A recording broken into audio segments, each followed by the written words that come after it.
هنا عندي 5 بيضات، كوب ونص طحين بهذا الكوب مال القياس، نص كوب كاكاو هذا المر، كوب شكر، ربع كوب زيت، تقريبا 3/4 حليب.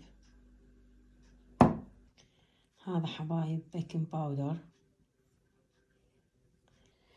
هاي رشة الملح. بسم الله الرحمن الرحيم.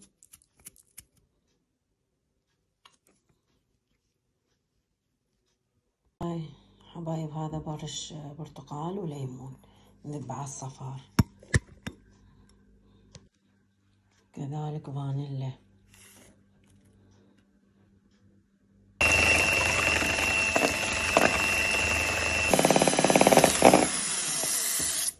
نوصل لهيجي مرحلة نضيف السكر،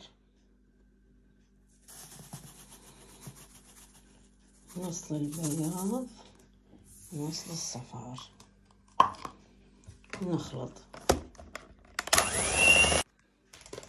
هاي حبايب هيجي من وصلنا لهيجي منقار اللقلق ما ادري منقار العصفور، نضيف الليمون.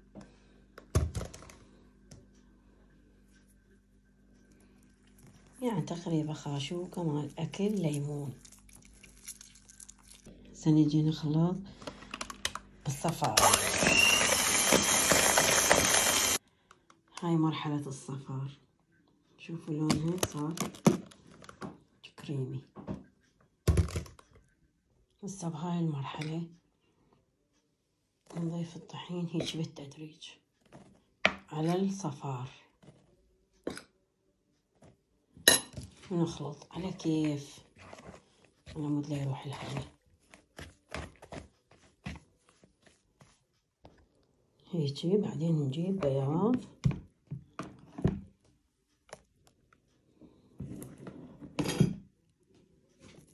نخلط شوية شوية على مود لا يروح الهواء. هسه أكمل الخليط على هيك طريقة وارجع لكم.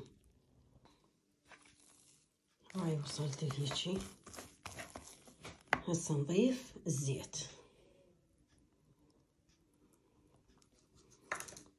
ونخفق.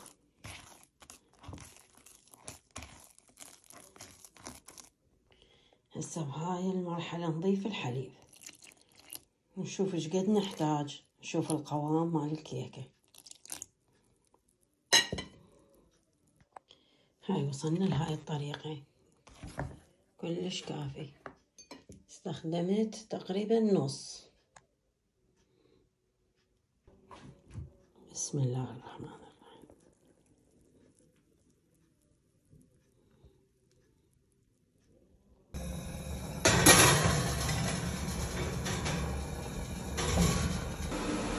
يا حبايب كملت الكيكة، طلعتها من الفرن. هاي حبايب بعد ما بردت نثقبها على مود يدخل بها الصوص. هاي خاشوقتين قمر ثخين وكوب حليب نخلطه. حبايب هيك صار.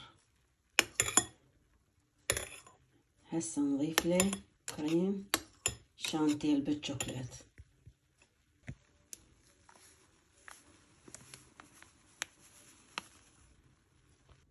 هيك نريدها حبايب، شوفوا مو تخينة كلش، على مود نشرب بيها الكيكة. بسم الله الرحمن الرحيم.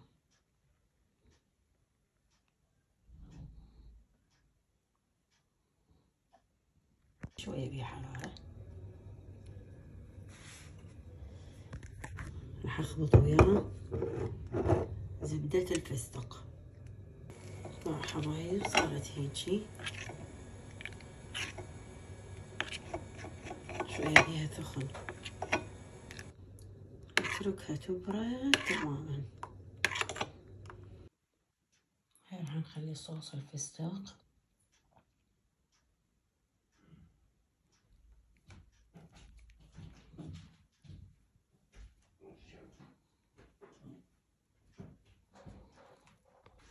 هاي كملنا، خلينا الصوص مال الفستق.